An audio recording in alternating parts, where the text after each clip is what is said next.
រឿងអេកានដែលបានលួចប្លន់ជនជាតិអ៊ីស្រាអែលដែលបានផ្ដួលរំលំកំផែងទីក្រុងយេរីកូប្រជាជនទាំងអស់បានអរព្រះគុណដល់ព្រះជាម្ចាស់ដែលទ្រង់បានធ្វើឲ្យពួកគេទទួលបានជោគជ័យពួកគេទាំងអស់គ្នាបានត្រេកអរជាខ្លាំងពួកគេចង់ចូលទៅក្នុងតំបន់ផ្សេងៗនៃកាណានដោយស្មារតីអង្អាចក្លាហាន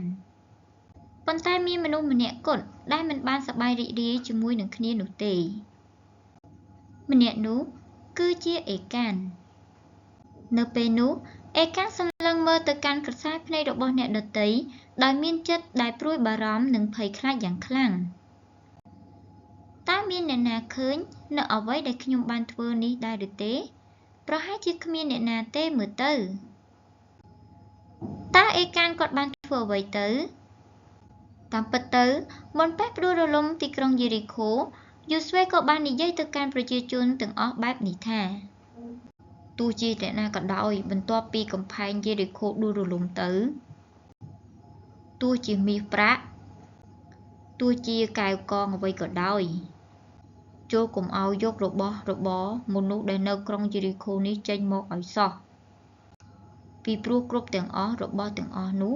គឺជារបស់ព្រះយេហូវ៉ាដែលទ្រង់បានជួយសង្គ្រោះយើងដូច្នេះចូលកុំប៉ះពាល់របស់ទាំងនោះឲ្យសោះប៉ុន្តែនៅថ្ងៃនោះអេកានបានចូលទៅក្នុងផ្ទះនៃពួកមនុស្សនៃក្រុងយេរីកូម្នាក់ហើយក៏បានទៅលួចយកនៅរបស់ដ៏មានតម្លៃចេញមកដោយសម្ងាត់ហើយគាត់ក៏បានលួចលាក់របស់នោះដោយមិនឲ្យអ្នកណាដឹងនោះឡើយគាត់បានគិតថាបើគ្មានអ្នកណាចាប់បាននោះទេទោះជាព្រះជាម្ចាស់ឬទោះជាអ្នកណាក៏ដោយនឹងមិនដឹងរឿងនេះជារៀងរហូតតើវាពិតជាអញ្ចឹងមែនដែរឬទេដើម្បីចូលទៅនៅក្នុងស្រុកកាណានយូស្វេក៏បានបញ្ជូនអ្នកស៊ើបការម្នាក់ឲ្យចូលទៅក្នុងតំបន់មួយឈ្មោះថាអៃអ្នកស៊ើបការនោះក៏បានដើរមើលជុំវិញទឹកដីអៃហើយក៏បានត្រឡប់មកវិញដោយរាយការណ៍ប្រាប់បែបនេះថាក្រុងអៃវាពិតជាទីក្រុងដ៏តូចខ្លាំងមែនទែនហើយមនុស្សដែលនៅទីនោះដែលអាចប្រយុទ្ធជាមួយនឹងពួកយើងបានគឺមិនមានច្រើននោះទេប្រសិនបើយើងគ្រាន់តែជ្រើសរើសទាហាន2 ទៅ 3,000 នាក់នោះយើងនឹងអាចដណ្ដើមយកនៅទឹកដីទីក្រុងអៃបានយ៉ាងងាយស្រួលដូច្នេះយូស្វេក៏បានបញ្ជូនទាហានទៅទឹកដីក្រុងអៃចំនួន 3,000 នាក់ប៉ុន្តែអ្វីទាំងអស់ខុសពីការគិតទាហានអ៊ីស្រាអែលក៏បានធ្វើសង្គ្រាមចាញ់ពួកអ្នកនៅក្រុងអៃថែមទាំងពួកកូនចៅរបស់ប្រជារាស្ត្រអៃក៏បានបណ្ដេញទ័ពអ៊ីស្រាអែលចេញយ៉ាងមានភាពតស៊ូព្យាយាមយ៉ាងខ្លាំងទោះជាពួកគេខំរត់គេចខ្លួនយ៉ាងណាក៏ដោយក៏ជនជាតិអ៊ីស្រាអែលរាប់សិបនាក់បានបាត់បង់ជីវិតដោយសារតែយូស្វេមានការតក់ស្លុតជាខ្លាំងបែបនេះគាត់ក៏បានហែកសម្លៀកបំពាក់របស់ខ្លួនហើយក៏ស្រែកយំយ៉ាងខ្លាំងព្រះជាម្ចាស់អើយព្រះអង្គទ្រង់បានជួយប្រជារាស្ត្ររបស់ទូលបង្គំឲ្យអាចដើរឆ្លងកាត់ទន្លេយ៉ូដានដោយសារតែទ្រង់បានគង់នៅជាមួយដូច្នេះពួកយើងតែងតែរស់នៅដោយមានទំនុកចិត្តជានិច្ចចុះតើហេតុអ្វីបានជាព្រះទ្រង់ទុកឲ្យពួកយើងស្លាប់នៅទីនេះវិញចុះបើជនជាតិដទៃមើលងាយពួកយើងតើត្រូវធ្វើយ៉ាងម៉េចទៅពេលនោះព្រះជាម្ចាស់ទ្រង់មានព្រះបន្ទូលមកកាន់យូស្វេថាយូស្វេអើយប្រជាជនអ៊ីស្រាអែលពួកគេបានប្រព្រឹត្តអំពើបាបចំពោះយើងហើយតើយើងមិនបានប្រាប់ថាកុំឲ្យយកអ្វីចេញពីក្នុងសមរភូមិទេឬអីគឺមានអ្នកខ្លះបានក្បត់នឹងការសន្យាជាមួយនឹងយើងហើយបានប្រមូលទ្រព្យសម្បត្តិដើម្បីខ្លួនឯងដូច្នេះទើបពួកឯងរាល់គ្នាបានចាញ់ក្នុងការធ្វើសឹកសង្គ្រាមមួយនេះពេលនេះយូស្វេក៏អាចយល់ច្បាស់ពីស្ថានភាពទាំងអស់នេះនៅព្រឹកថ្ងៃបន្ទាប់យូស្វេក៏បានហៅប្រមូលមនុស្សទាំងអស់ឲ្យមកជួបជុំគ្នាហើយក៏ចាប់ផ្ដើមស្វែងរកអ្នកដែលបានប្រព្រឹត្តអំពើបាបព្រះជាម្ចាស់ទ្រង់ក៏បានប្រាប់ដល់យូស្វេថាតើអ្នកណាជាជនល្មើស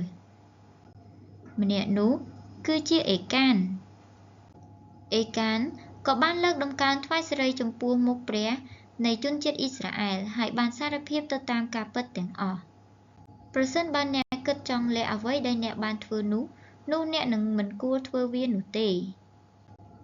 ភ្លាមនោះអេកាន់ក៏បាននិយាយទាំងយំនិយាយថា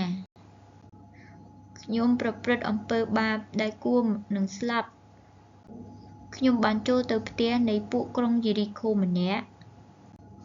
ហើយក៏ឃើញអាវធំដ៏ស្រស់ស្អាតមួយដែលធ្វើនៅស្រុកបាប៊ីឡូនដោយសារតែខ្ញុំមានចិត្តចង់បានវាខ្លាំងពេកដូច្នេះខ្ញុំក៏បានលួចលាក់វាទៅប៉ុន្តែ